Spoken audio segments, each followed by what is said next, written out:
গ্রামের রাস্তাগুলো এত বাজে হয় না, আজ থেকে পুরো মাজা শেষ হয়ে গেল। কি হলো, ফুচকা খাবে বলে বসে থাকলে যে?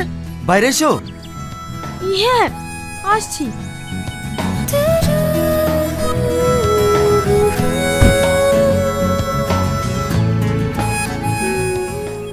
ভাই কটা হলো?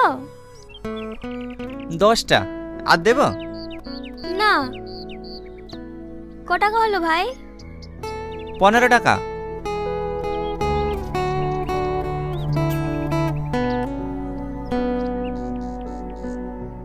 ভাই, আমাদেরকে ফুচকা দাও। হ্যাঁ দিচ্ছি। টনি, তুমি এখানে? আজ 3 বছর ধরে তোমাকে পাগলের মতো খুঁজে বেড়াচ্ছি। তোমার কি আমার কথা একটুও মনে পড়েনি? আরে আরে এ কি করছেন আপনি? আপনার কথা আমি চিনিই নি। ছাড়েন ছাড়েন বলছি, ছাড়েন। এসব তুমি কি বলছো? তুমি আমাকে চিনতে পারছো না? আমি তোমার সালমা। তুমি কেন আমার ভালোবাসা অস্বীকার করছো? সালমা? কোন সালমা? আমি সালমা বলে কাউকে চিনিনি। ছাড়েন আমাকে। সালমা, রাস্তাঘাটে কি এসব বন্ধু শুরু করেছো? আর 10 দিন বাদে তোমার সাথে আমার বিয়ে, আর তুমি এখানে নাটক করতে বসেছো? চলো। না, আমি যাবো না। আমি যাবো না। আমি 3 মাসের পর টনিকে পেয়েছি। আমাকে ছাড়ো। টনি, তুমি একবার বলো আমাকে ভালোবাসো। আমি যাবো না। আমাকে ছাড়ো। টনি।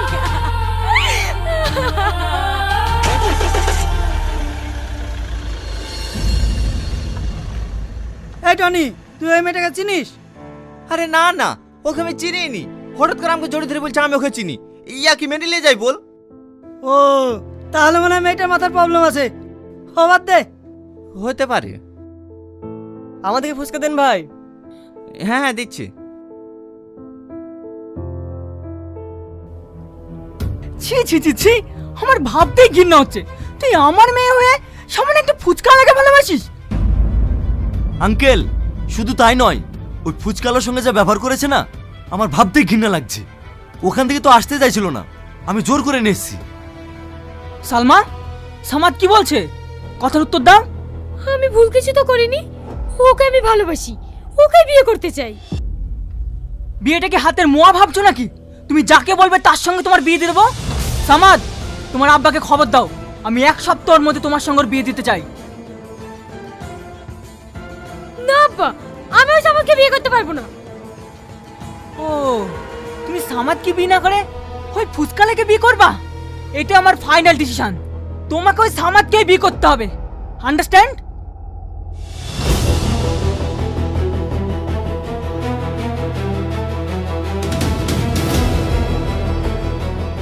আজকের পর থেকে ও যেন বাড়ির বাইরে 1 পা না বেরোতে পারে। তোমরা সব সময় ওর দিকে নজর রাখবা। আমিও দেখছি ওই ফুচকালার সঙ্গে কিভাবে বিয়ে করতে পারে। ঠিক আছে কর্তা বাবু।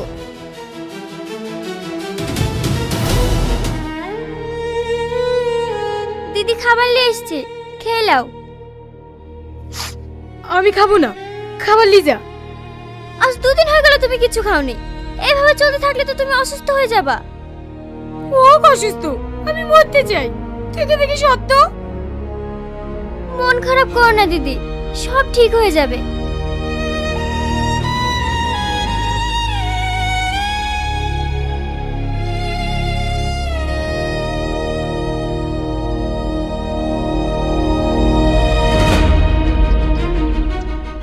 এটা কি টনিদের বাড়ি? হ্যাঁ, কিন্তু তোমাকে তো ঠিক চিনতে পারলাম না মা। আমাকে আপনি চিনবেন না, আমি কলকাতা থেকে আসছি। টনি বাড়িতে আছে? হ্যাঁ আছে। একটু ডাকেন না আন্টি। বাবু একটু বাইরে আয় তো, একটা মেয়ে তোর খোঁজ করছে। কে? কি ব্যাপার, আপনি আবার বাড়িতেও চলে এসেছেন? টনি তুমি এইভাবে বলো না, আমার খুব কষ্ট হচ্ছে। আমি তোমাকে ভালোবাসি, তাই আমি সব ছেড়ে দিয়ে আজকে তোমার কাছে চলে এসেছি। আচ্ছা, আপনার মাথায় সর্দার কি কাটা? সেদিন আসতে উল্টোপাল্টা কথা বলছিলেন, আজকে আবার বাড়িতে চলে এসেছেন। কি করবো বলো, আমার আব্বা জোর করে অন্য ছেলের সাথে বিয়ে ঠিক করেছে। আমি তোমাকে ছাড়া অন্য কাউকে বিয়ে করবো না। তুমি কি সত্যি আমাকে চিনতে পারছো না টনি? আবার সে চিনতে পারছো না? আরে আপনাকে আমি কবার বলবো, আপনাকে আমি চিনিনি। আপনি কেন বুঝতে চাইছেন না? তুমি একবার বোঝার চেষ্টা করো। তোমার জীবনে যদি অন্য কোনো মেয়ে এসে থাকে, আমাকে তুমি বলো, আমি চলে যাব। কিন্তু তুমি আমার ভালোবাসা অস্বীকার করো না প্লিজ। তোমাকে না পেলে আমি বাঁচবো না। দেখো মা, আমার ছেলে যখন তোমাকে চিনতে পারছে না, তুমি আর জোর করো না। ঘরের মেয়ে ঘরে ফিরে যাও, না হলে তোমার বাবা মা চিন্তা করবে। না না, আমি বাড়ি যাব না। আমি বাড়ি গেলে আমার আব্বু জোর করে অন্য ছেলের সাথে বিয়ে দিয়ে দেবে। তোমার আবার জোর করে বিয়ে দেবে তো আমরা কি করবো? ভালো ভালো বলছি এখান থেকে চলে যাও, নাহলে ঘাট ধাক্কা দেওয়ার থেকে বের করে দেবো। এ বাবু থাক, মেয়েটাকে আর বকিসনি। দুদিন থাকবে বলছে, থাকুক না। মন ভালো হলে ঠিক চলে যাবে। এখানে থাকতে দিলে তো তুই থাকবি। অসভ্য মেয়ে, কাল তোমার বিয়ে, তুমি এখানে পালিয়ে এসে মনে করছো পার পেয়ে যাবে। চল এখান থেকে। না, আমি যাব না। আমি যাব না টনি। তুমি ওদেরকে আটকাও না টনি। টনি, কেন কথা বলো?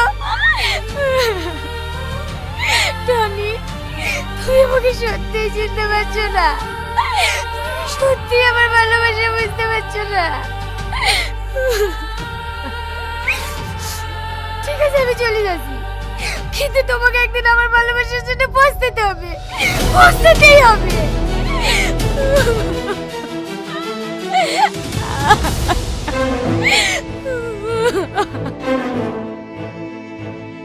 কি ব্যাপার টনি, তোদের বাড়িতে সালমা এসেছিল?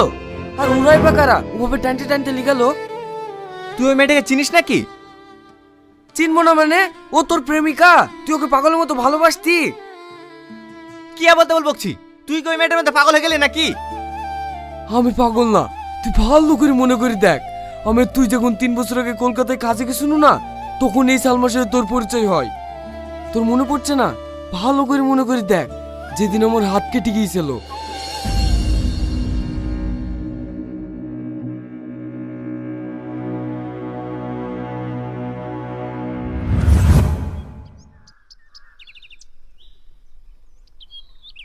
বাড়িতে কেউ আসেন?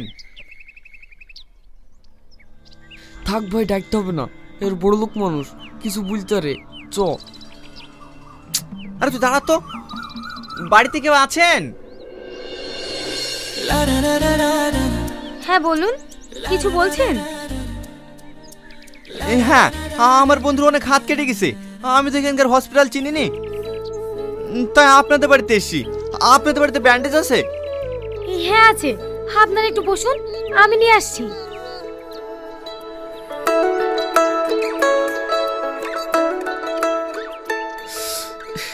খুব জ্বলছে ভাই। ব্যান্ডেজ করলে সব ঠিক হয়ে যাবে, একটু সহ্য কর।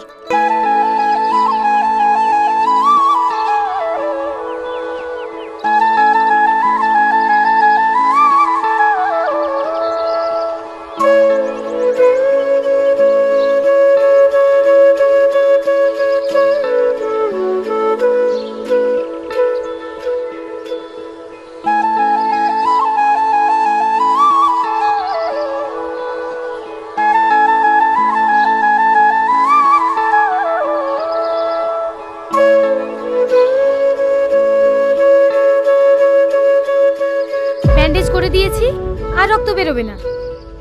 আপনি খুব ভালো। এই এত বড় লোক ঘরের মেয়ে হয়েও আপনার মনে কোনো অহংকার নাই।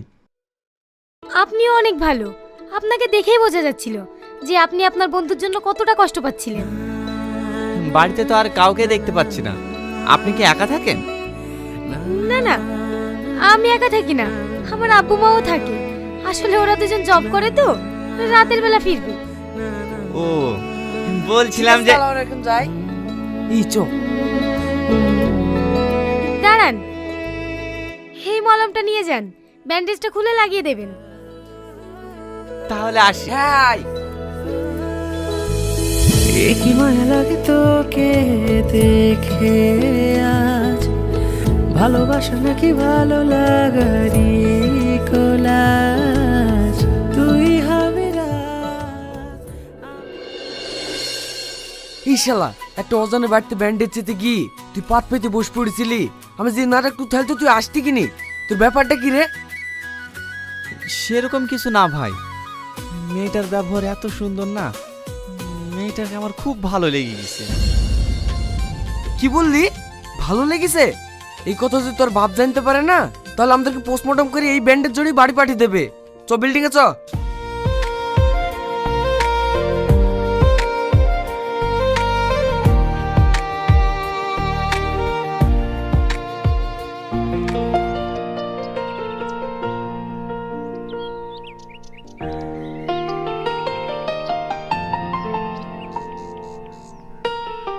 এই কাজ বাদ দেখিনি কি করছে রে? ই শালা, এ করছে কেন রে? ইয়া ছাড়া কোনো উপায় নাই ভাই, কালকে থেকে ওকে দেখতে পাইনি, মনটা খুব আনচান আনচান করছে, তাই ভাবছি ওনারা দিতে যাব আর ওকে দেখে আসবো। তুই যা লাগিসি মনে হয় সত্যি সত্যি আমাদেরকে প্যাকেট করে বাড়ি পাঠাবে। আরে কিচ্ছু হবে না, তুই যা তো। আর যদি কেউ জিজ্ঞাসা করে টনি কোথায় গেছে, বলবি বাথরুমে গেছে। যেমন তুই করগা, ঠেলায় পড়লে বুঝতে পারবি।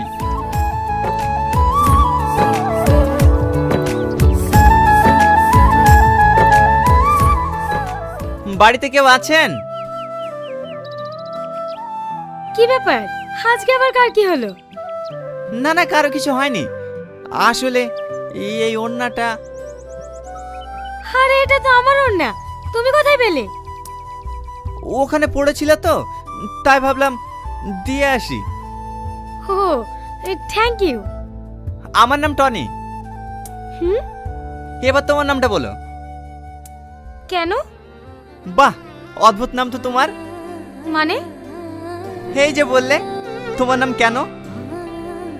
পাগল আপনি, কারো নাম কি কেন হতে পারে? আমার নাম সালমা। এই টনি আয়, কাজ করতে হবে। আমাকে ডাকছে, আমি এখন আসি। হ্যাঁ,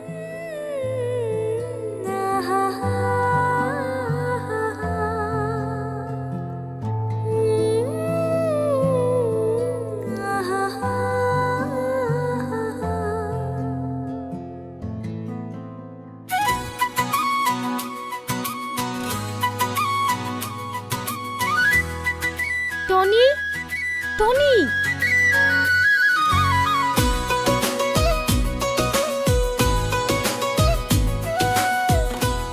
এতে কি আছে?